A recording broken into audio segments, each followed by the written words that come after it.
প্রধানমন্ত্রী তারেক রহমানের ঘাড়ে দুইটি ভয়াবহ যন্ত্রণা ভর করেছে। একটি হলো ভারতে যাবার এক যন্ত্রণা, অন্যটি হলো বাংলাদেশে গ্যাস বিদ্যুতের সংকট। গ্যাস বিদ্যুতের সংকটটা এখন আর গ্যাস বিদ্যুতের সংকট নেই, এখন এটা জ্বালানি সংকটে রূপান্তর হয়ে গেছে। জ্বালানি সংকট আরও অনেক বড় বিষয়, এটা আপনারা খুব ভালো করে বোঝেন। আর অন্যটি হলো বাংলাদেশের প্রধানমন্ত্রী ভারত যাবেন কি যাবেন না, পত্রপত্রিকা এমন এক রিউমার তৈরি করেছে গতকাল এবং গত পরশু, যে মনে হয় যেন প্রধানমন্ত্রী ভারতে যাচ্ছেন। এটা হলো মিডিয়ার কাজ। মিডিয়ার যেইভাবে হাসিনাকে লালন পালন করে, আদরে যত্নে তার সারা গায়ে লেপ্টে থাকে, মিডিয়ার কারসাজিতে মানুষকে বিভ্রান্ত করেছে এইভাবে। দেখেন, বিবিসি সংবাদ করেছে, বুঝতে পারছেন, তারেক রহমান ভারতে যাওয়া প্রস্তুতি প্রায় নিশ্চিত। তারা কোথায় থেকে এই নিউজ পেল? অবাক লাগে না? এরপরে দেখেন, ডেইলি স্টার খবর করল, তারিখ সহ উল্লেখ করে দিয়েছে, পুরান শয়তান, যেখানে শয়তান অফিস করে নিয়মিত। আমাদেরকে যে আল্লাহ যে আমাদেরকে পরীক্ষা করার জন্য যে শয়তানকে পৃথিবীতে পাঠিয়েছেন, এই শয়তান কিন্তু ডেইলি স্টার প্রথম আলোতে অফিস করে। তারেক রহমান ভারত সফরে যেতে পারেন 20 থেকে 25 আগস্টের মধ্যে, তারিখ উল্লেখ করে দিয়েছে ডেইলি স্টার। বিশ্বাস হয় না? দেখেন, দেখছেন? এরপরে আগামীর সময় একটা আছে না, মেঘনা গ্রুপের, তারা তো আরও মারাত্মক, বরফ গলছে। দিল্লি যাচ্ছেন প্রধানমন্ত্রী, হ্যাঁ, দিল্লি যাচ্ছেন প্রধানমন্ত্রী, বুঝতে পারছেন?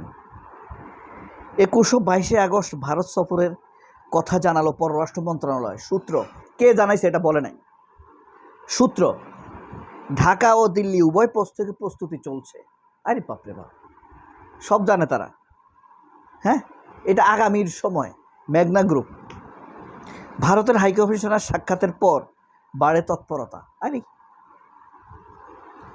এরপরে ফখরুলের কথা একটু বলি না।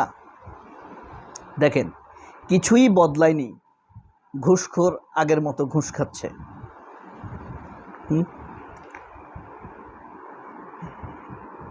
এই হইল এ ফখরুল কি করতো এক সময়? হ্যাঁ, ফখরুল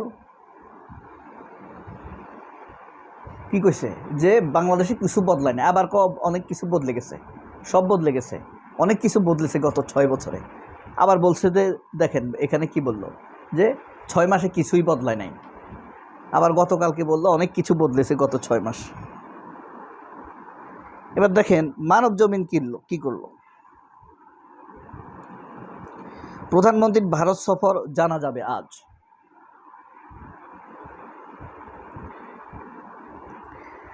বাংলাদেশ প্রতিদিন, ভারতে যাচ্ছেন প্রধানমন্ত্রী, এই মাসেই সফর, শিগগিরই দিনক্ষণ ঘোষণা করবে ঢাকা। ওরে বাপরে বাপ, হ্যাঁ, মিডিয়া কি খেলাটা দিল। শুধুমাত্র আমার দেশ নিউজ করেছে, দেখেন, প্রধানমন্ত্রীর দিল্লি সফর অনিশ্চিত।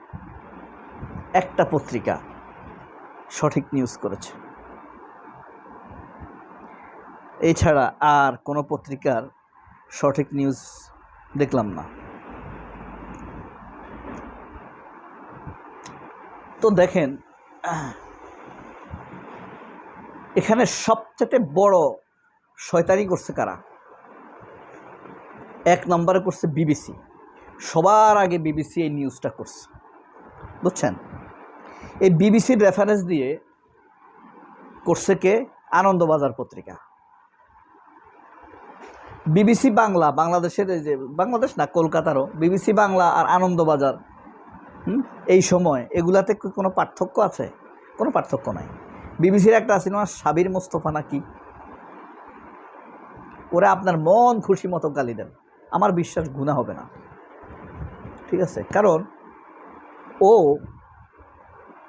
একটা সত্যি কথা, হেফাজতের প্রোগ্রামে একটা মানুষও মারা যায় নাই, এই নিউজটা করছে সে সাবির মোস্তফা। এখন তার চাকরি চলে গেছে, এখন সে বিবিসিতে নাই।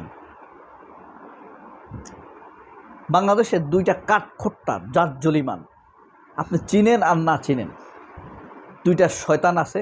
একটা হইল এই সাবির মোস্তফা, আরেকটা হলো খালেদ মহিউদ্দিন।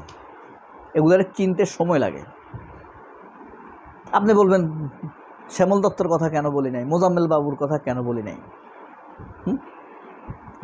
রুমেল খান মোহাম্মদ রুমেল সময় টিভির এর কথা কেন বলি নাই, জুবাইরের কথা কেন বলি নাই? কারণ হয়েছে কি, খালেদ মহিউদ্দিনের যতটা না ট্যালেন্ট তার চাইতে কুটিল। এটা ওই ধরেন আঙ্গুলে আঙ্গুলে ঘষা দিলে এই শ্যামল দত্তের মতো শয়তান বাইর হয়। খালেদ মহিউদ্দিন হলো সেই লেভেলের শয়তান।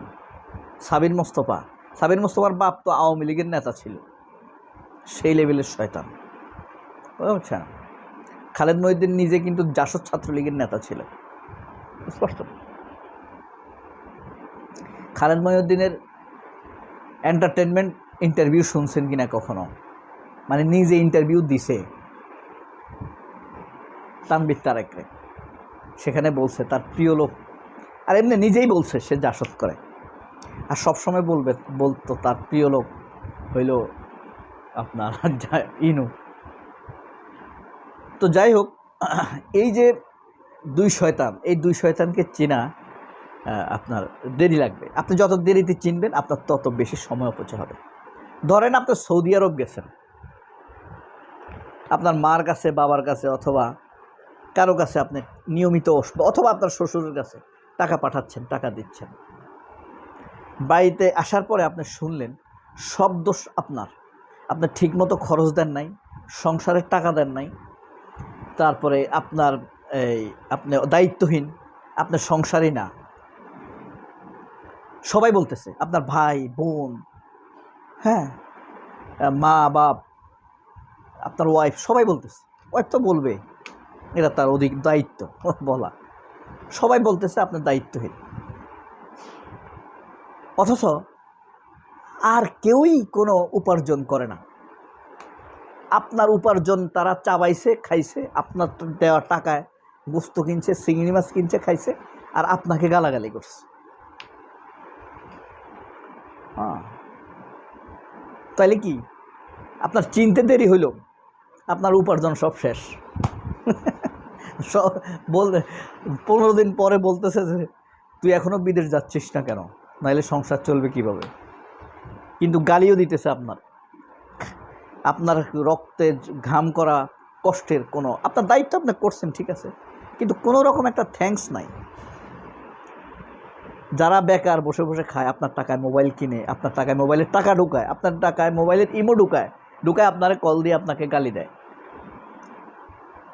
টাকা পাঠায় না কেন, আপনাকে বদদুয়া দিচ্ছে, এরকম আছে না? তাহলে আপনার দেরি হয়ে গেল চিনতে, সময়, অর্থ সবই শেষ হয়ে গেল। সমস্যা নাই, আল্লাহ দিবে, চিনলেই যে দিবেন না তা না।